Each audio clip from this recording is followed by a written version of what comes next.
ရွှေထွက်ရာဒေသမှပညာသင်စရိတ်မတက်နိုင်လို့စာသင်ကျောင်းကိုကြောခိုင်းလာရတဲ့ကလေးငယ်တွေ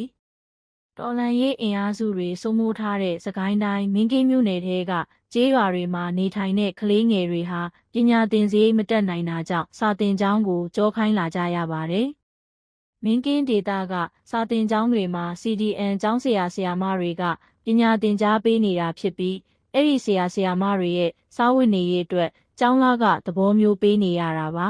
။ဆရာမတွေဟာအခြားစီးပွားရေးလုပ်ငန်းတွေမရှိသလိုဒေသအာဏာပိုင်တွေဖြစ်တဲ့ပတုံးလုံးအဖွဲ့တွေရဲ့ထိရောက်တဲ့ထောက်ပံ့မှုတွေမရရှိလို့ကျောင်းသားမိဘတွေစီကနေလစာခတောင်းယူကြရတာဖြစ်ပါတယ်။ဒီအပြင်ဗလာစာအုပ်ကိုကျပ်2500မှ3000ခန့်အထိပေးဝယ်နေရပြီးစာသင်နှစ်တစ်နှစ်ကိုစာအုပ်စာတမ်းဖို့ကျပ်2သိန်းလောက်ကုန်ကျနေတာကြောင့်ငွေကြေးမတက်နိုင်တဲ့မိဘတွေဟာကလေးတွေကိုကျောင်းထုတ်လိုက်ကြပါတယ်။